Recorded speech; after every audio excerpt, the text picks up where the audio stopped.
La situación internacional nos convoca en esta ocasión, teniendo en cuenta lo que significó y lo que significa en el contexto geopolítico la reunión entre Donald Trump y Vladimir Putin. Efectivamente, da la impresión, a grandes rasgos y en primera instancia, que existe un gran derrotado en esta instancia, y es el presidente de Ucrania, Zelensky, pero también parte de la comunidad europea que dentro de la OTAN apoya a Ucrania. Vamos a dar cuenta de esta situación con mayor profundidad a través de la visión de nuestro compañero, analista internacional, Cristian Lamesa. ¿Cómo estás, Cristian?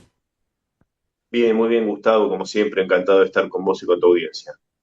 Bueno, la primera impresión que nos da desde aquí con la información que tenemos es que hoy Zelensky está en un callejón sin salida a partir de lo que implica esta reunión y a partir de la presión que va ejerciendo Donald Trump sobre su propia condición en Ucrania. ¿Crees que esto es así? ¿Crees que esta reunión ha abierto la puerta para introducirnos en este camino donde efectivamente Ucrania y Zelensky mayormente y sus aliados globalistas europeos reciben dos derrotas contundentes, una en el campo militar y otra en el campo político? Sí, sin duda, creo que en Alaska Trump pudo mostrar finalmente su verdadera cara en una cumbre en la cual lo que reinó fue el entendimiento entre los dos mandatarios, entre los jefes de las dos grandes potencias mundiales a nivel militar, a pesar de que sabemos que Estados Unidos está muy debilitado en ese aspecto debido a toda la relación corrupta entre el Pentágono y las armamentísticas, pero obviamente sigue siendo una gran potencia militar, no al nivel de Rusia, pero bueno, decía, el entendimiento fue lo que reinó en esa cumbre. Y realmente creo que finalmente, que es algo que yo particularmente tenía dudas, si bien nunca dudé y está el registro audiovisual que prueba cómo yo vengo manteniendo esta visión desde hace meses, incluso antes del triunfo del presidente Trump. Nunca dudé de la sincera intención del mismo para arribar a la paz y a un entendimiento con Rusia, pero sí en los últimos tiempos había tenido la incógnita si iba a poder tener la fortaleza para imponer su agenda y y sus decisiones en este aspecto. Y creo que en Alaska empezó a demostrar que esto es así y terminó de rematarlo, por supuesto, en Washington. Entonces, creo que se abre un nuevo capítulo, un capítulo en el cual Trump levanta la voz, muestra sus cartas y creo que termina de mostrar de la forma más diáfana que el futuro del proyecto MAGA que tiene Donald Trump en la cabeza para la geopolítica de Estados Unidos, sin duda está mucho más cerca del Kremlin que de Bruselas. En este sentido, ¿cómo queda la posición de Rusia? Porque da la impresión, en un análisis muy superficial, de que Vladimir Putin logra mucho con poco. Es decir, todo el esfuerzo lo hicieron los demás. Cuando Rusia toma la determinación de defender su posición, lo hace efectivamente desde una posición sólida y son los demás actores los que empiezan a moverse desesperadamente para ver qué es lo que pueden hacer. Algunos buscando la derrota de Rusia y otros tratando de no permitir que este conflicto escale o pase a situaciones mayores. Da la impresión que en términos futboleros, Putin salió del vestuario ganando 1-0 y que maneja los tiempos del partido sin transpirar demasiado. Sí, porque Putin tiene algo que es indiscutible. Puede gustarle o no gustarle a nuestra audiencia, pero tiene una coherencia a prueba de balas. Es absolutamente coherente y viene marcando la misma agenda desde el principio. Incluso antes de que hubiese que se rompieran lanzas, por decirlo de algún modo, que ni siquiera fue eso. En 2007, Putin en la cumbre de seguridad de Múnich le dice al mundo unipolar que ese orden ya no puede seguir, que esa arbitrariedad no tiene sentido y que tampoco Rusia puede seguir admitiendo que sea amenazada constantemente hacia sus fronteras a través de la OTAN, cuando se había mostrado como un sincero amigo de Occidente desde la llegada al poder del presidente Putin, desde un lugar de dignidad y desde un lugar muy penoso, pero también muy aliado a Occidente en la presencia de Boris Yeltsin. Entonces, esa coherencia y esa agenda totalmente definida y que no tiene bandazos es lo que hace, por supuesto, que tenga esta solidez pétrea el presidente ruso.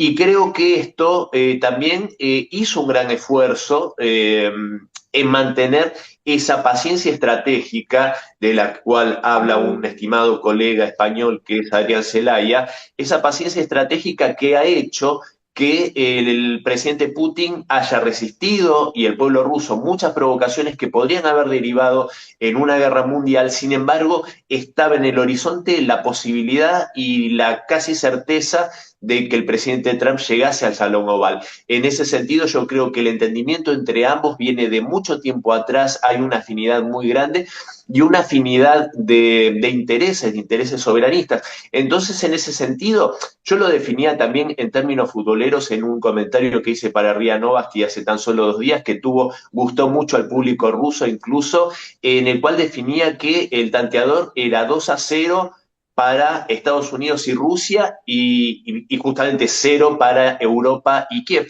Porque yo veo al presidente Putin y al presidente Trump jugando en el mismo equipo. Están jugando en el mismo equipo sin duda y los grandes derrotados por su incoherencia y por perseguir unos fines que son realmente contrarios a cualquier sentido común y al futuro de la humanidad, que son esos fines globalistas que no dudan en llevar al mundo a un riesgo de Armagedón, por mantener justamente ese poder unipolar globalista financiero.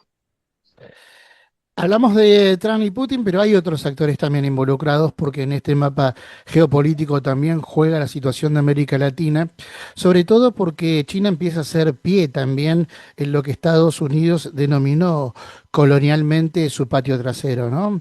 La relación que tiene China con Perú se afianza, la relación comercial, y básicamente en un contexto de guerra comercial, China se afinca en los territorios, ¿no? En los territorios latinoamericanos. Pero también China tiene relaciones con actores de la comunidad europea, como Alemania, por ejemplo, ¿no? Que va desplazando a Francia y a Gran Bretaña y que si bien tiene un apoyo en su política antirrusa para con Ucrania, no es un aliado de Ucrania kamikaze como otros sectores, sino que piensa cada una de las movidas que va a hacer porque también defiende sus intereses económicos. Digo, ¿cómo analizás esta situación de Estados Unidos en América Latina y también la relación que tiene Estados Unidos con países como Alemania, que empiezan a mostrar cierto liderazgo dentro de la comunidad europea y que da la impresión quieren empezar a cortarse solo también? Mira, son dos escenarios completamente distintos y creo que también Donald Trump tiene que afinar muchísimo la sintonía en su relación con los países, por ejemplo, de nuestra región. Yo creo que Donald Trump tiene un trato especialmente respetuoso y considerado para con los líderes fuertes y soberanistas, como Xi Jinping, como Vladimir Putin, como Víctor Orbán, incluso la presidenta Sheinbaum, que es una presidenta de México más bien tirada al globalismo y no al soberanismo, pero es una presidenta que defiende los intereses de su pueblo frente a las disputas comerciales con Estados Unidos. Y vos fíjate que nunca ha tenido un trato desdoroso a nivel personal. Más bien todo lo contrario, Donald Trump con Sheinbaum. Todo lo contrario ha pasado con el impresentable de Trudeau. ¿Te acordás que le decía gobernador? Le decía, bueno, Ujú. trapear el piso del Salón Oval o de donde se presentase con la pobre osamenta de Trudeau. Entonces, pero me parece que en el resto de Latinoamérica lo que está pasando en esta crisis con Venezuela, que donde a mi modo de ver Donald Trump se equivoca garrafalmente, porque del mismo modo que lo pondero positivamente en cuestiones que me parecen centrales, porque hablar de la paz mundial no es poca cosa, y paz mundial con una posible guerra nuclear. Entonces no es poca cosa lo que está haciendo respecto a Ucrania y Rusia. Del mismo modo, puedo decir que lo que está haciendo con Venezuela es un error garrafal, que espero que no se esté dejando aconsejar por personajes que ya no están, por supuesto, entre su entorno, pero que hayan tal vez similares, como fue en su momento John Bolton, Pompeo, que lo hicieron cometer muchos errores importantes, incluso en la región nuestra de Iberoamérica.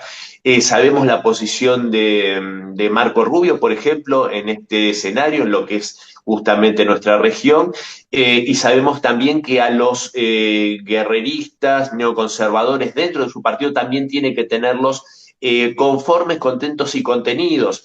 Entonces, habría que ver si esto que está pasando en Venezuela es real o si es un montaje para tener a esos sectores contentos. Esto es un enigma que nos lo van a responder las próximas semanas. Yo no creo que vaya a tirar por el piso realmente todo lo positivo que está mostrando respecto a querer justamente investirse en este peacemaker, haciendo una agresión abierta contra Venezuela.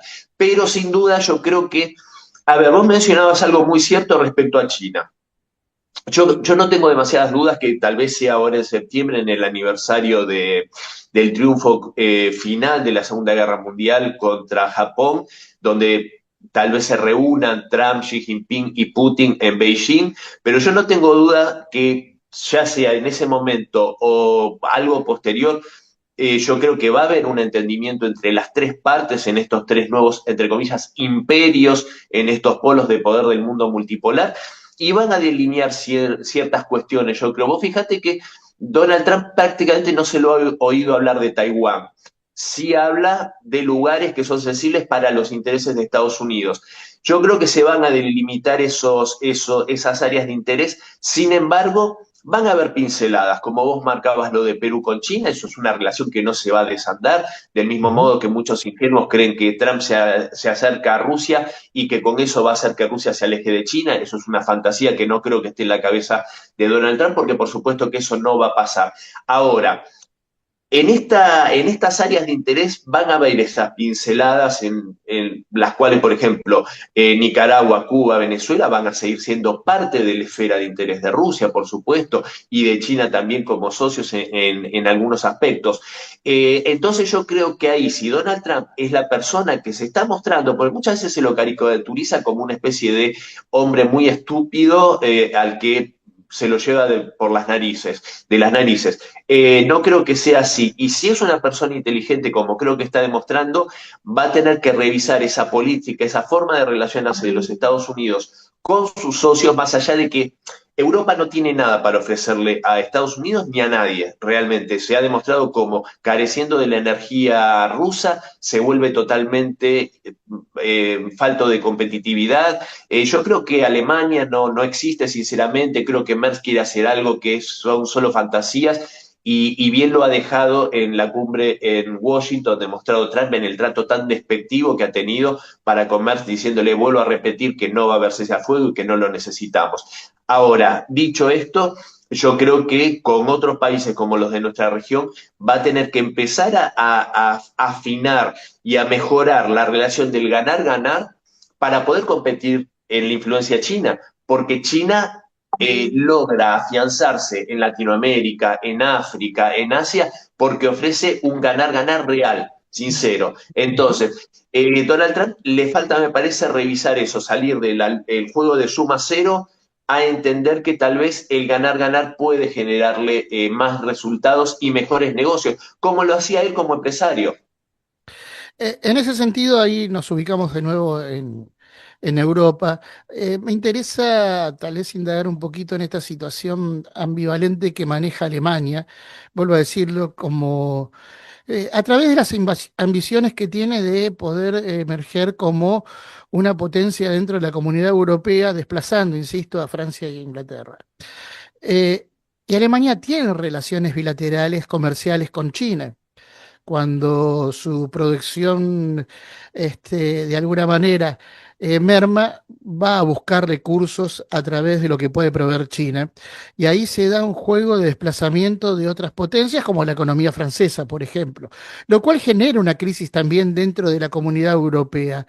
Y vuelvo a reiterar la pregunta. ¿Estamos ante un debilitamiento del bloque y esto puede llevar a la ruptura de ese bloque con emergentes centrales como Alemania?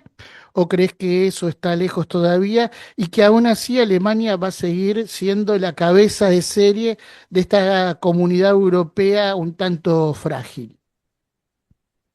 A ver, yo creo que Europa y lo que es la Unión Europea, incluso podría ser la OTAN, tiene un futuro muy poco promisorio e incluso diría que es posible que tengan los días contados.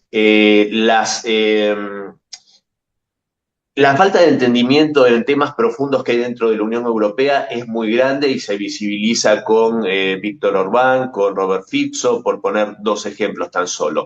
Eh, yo creo que Europa, mientras siga con esta agenda globalista y gobernando a espaldas de los intereses de sus pueblos, va a tener un futuro cada vez más intrascendente. Porque vos hablas de Merz, de Alemania. Merz va a hacer lo que le indique BlackRock. Él es un hombre de BlackRock y no va a hacer otra cosa. Del mismo modo que Macron, la agenda se le escribe la banca Rothschild. Del mismo modo que Rishi Sunak trabajaba para Goldman Sachs. Entonces, y así por nombrar algunos, a ver, la presidenta de Moldavia también está globalista, que es un cachorro de George Soros, el decadente presidente español Pedro Sánchez también, otro muchacho de la Open Society. Entonces, ahí está el problema. No están pensando en los intereses de su país, en los intereses soberanos de sus pueblos, están pensando en otra agenda. ¿Entendés? Entonces, la relación de Alemania con China, esa relación va a ser mejor o peor en tanto y en cuanto a los intereses de BlackRock y los intereses de Soros, que Soros es un enemigo jurado de Xi Jinping, de Putin, de Orbán y de Donald Trump. Entonces, yo creo que Alemania está sumergida en una era de decadencia de la cual yo no veo muchas posibilidades que pueda resurgir. Alemania dice que quiere convertirse en el ejército más poderoso de Europa, en el ejército convencional más poderoso de Europa. Alemania tiene que recordar qué le pasó en la historia y qué le pasó a la humanidad cuando quiso hacer eso mismo, hace 80 años, hace algo más de 80 años, o en la Primera Guerra Mundial. Alemania debería dar las gracias que todavía existe como Estado unificado y que no se ha desintegrado como se debería haber hecho después de la Segunda Guerra Mundial. Entonces, yo creo que Europa camina por un sendero totalmente de desorientación porque los intereses no son direccionados hacia un lugar que tenga que ver con los intereses nacionales. Es más, el proyecto de la Unión Europea es para debilitar los estados-nación. Vos fijate que socavan la soberanía, quieren imponer agendas que van en contra de los valores tradicionales de países como Hungría, por ejemplo. Entonces, en ese sentido, yo creo que Europa, más allá de un mercado consumidor que aparte se está deteriorando cada vez más, los números de la economía europea son bastante lamentables, yo creo que para los grandes polos de poder, Estados Unidos, Rusia, China, van a ser cada vez más intrascendentes porque, repito, no tienen nada que ofrecer, y realmente no, aparte, no dejan de lado esa soberbia europea que vos fijate cuántas veces, por seguir los intereses de Estados Unidos, declaran que Rusia es el adversario a derrotar cuando lo lógico sería que se apoyen en China y no haber destruido la relación conveniente que tenían energética con Rusia. Entonces, no hace más que pegarse tiros en los pies y no veo ninguna razón salvo que los mismos pueblos europeos empiecen a desandar este camino y a tomar su futuro en sus manos. Lo cual también se ve difícil cuando, por ejemplo, un proyecto como el de Alternativa por Alemania, que lo tildan de nazi, de extrema derecha, etcétera, tan solo por defender los intereses soberanos de Alemania, por defender la relación con Rusia, que es conveniente para Alemania, vos fíjate que lo quieren proscribir. Fíjate lo que pasó en Francia con Marine Le Pen. Entonces, obviamente, aparte, la democracia europea se está socavando, entonces el futuro del viejo continente lo veo realmente muy oscuro. Cristian, para finalizar, hay otro actor también del cual se habla muy poco en este contexto, que también tiene sus problemas internos y externos, pero que es un miembro importante de los BRICS y que en las últimas semanas ha ratificado, no diría yo su dependencia, pero sí su relación extrema en función del consumo de los recursos energéticos de Rusia, que es India. India es una de las cabezas de los BRICS, vuelvo a decir, con sus particularidades, sus dificultades internas y externas, pero que también se proyecta a 10 años para tomar un periodo como para instalarse dentro del esquema de superpotencias también y que va a tener también peso político y de decisión dentro del esquema, no solo de los BRICS, sino también multipolar. Bueno, allí también hay un actor que empieza a cerrar el vínculo entre lo que es Rusia, China e India, y podríamos decir que en esta triada también está el eje de lo que empieza a perfilarse como este nuevo mapa político a través de la multipolaridad. ¿Crees que esto es así? Sí, a ver, India, como vos muy bien decías, si no es en 10 años, será en 2 o 3 décadas, va a ser la segunda potencia comercial a nivel mundial, tan solo por detrás de China y desplazando a Estados Unidos a un tercer puesto. Esto es lo que se avisora. Por eso, sin duda, yo creo que ahí no sé hasta qué punto ha sido una jugada inteligente por parte de Donald Trump, pero sí entiendo que la agenda y el discurso con China y con India, vos fíjate que es distinto por parte de Trump, porque en definitiva y en última instancia con China tiene que convivir y hay economías que tienen cierta dependencia la una con la otra, por ejemplo, el tema de los minerales de tierras raras, con los cuales depende absolutamente Estados Unidos de China, por eso quiere abrir otras posibilidades como es Rusia, Groenlandia, etcétera. Ahora, con India, vos fijate, es otra confrontación, es más dura. Aranceles que no le puso a China. Vos fijate, lo de los aranceles extra por comprar petróleo ruso. Eso no es por comprar petróleo ruso, eso es algo con lo que quiere atacar a India, porque le preguntaron sobre China si le iba a poner los mismos aranceles por consumir petróleo ruso y dijo que no. Entonces el problema no es el petróleo ruso, el problema es que con India tiene que ser más agresivo que con China porque tiene que evitar que llegue. Ujú. A- ¿Entendés? a- China ya está. Ahí juega también, eh, de alguna manera, la presión británica sobre Trump, teniendo en cuenta cuál es la relación histórica que Gran Bretaña tiene con India. Yo creo que puede estar ese factor. Vos, no te olvides que también me parece que el factor británico fue bastante determinante en esa escaramuza, algo más que escaramuza, enfrentamiento que hubo entre India y Pakistán hace apenas unos meses, que también esa situación, entre comillas, la resolvió Donald Trump. Yo creo que eso fue una jugarreta que hicieron los anglosajones para mostrarle a Trump que ojo que no está solo en el tablero, ojo que yo también juego y te puedo complicar y te puedo embarrar la cancha. Entonces, y también India tiene esas ambivalencias. En eso se parece mucho la política exterior india a la de Erdogan en Turquía. Ellos juegan para la suya y no siempre están de tu lado. Mañana por eso te dan vuelta Ujú. si su entendimiento dice, no, ahora vamos por acá. Es una civilización milenaria la India y también hay que entenderla desde ese punto.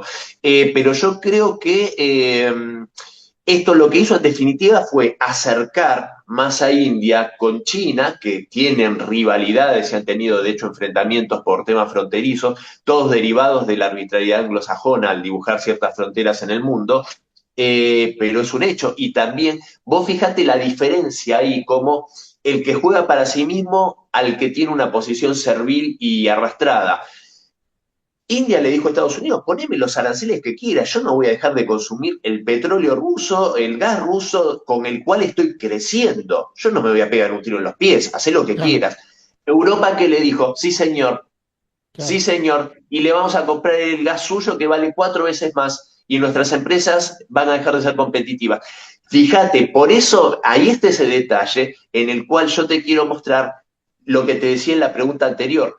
Europa es tan arrastrada que no tiene posibilidades de levantarse porque ya está en esa posición. claro. de sumisión, de genuflexión. En cambio, India tiene esta personalidad. Es un país que también ha sufrido mucho, ha sufrido hambrunas a propósito generadas por el Reino Sí. Unido. Ujú. Entonces son tipos que saben dónde posicionarse. Eso tiene sus pros como ahora y tiene sus contras que a veces, bueno, son capaces de traicionarte. Pero me parece que ahí se está dando un juego en el cual también, de vuelta, Donald Trump va a tener que tener una muñeca un poco más hábil para manejar, porque eso puede ser un problema muy grande para Estados Unidos a futuro. Cristian, queda pendiente todavía hablar de la situación, no de la situación, de lo que pasa internamente en Rusia en función de romper con la propaganda occidental. Nos va comiendo la agenda, pero no perdemos de vista que esto también es importante para entender cómo nos situamos, para comprender la realidad geopolítica internacional más allá de la propaganda, vuelvo a insistir, reaccionaria, liberal y globalista. Con todos estos términos. Será hasta la próxima y gracias. Será hasta la próxima, gracias a vos, un abrazo grande a toda la audiencia.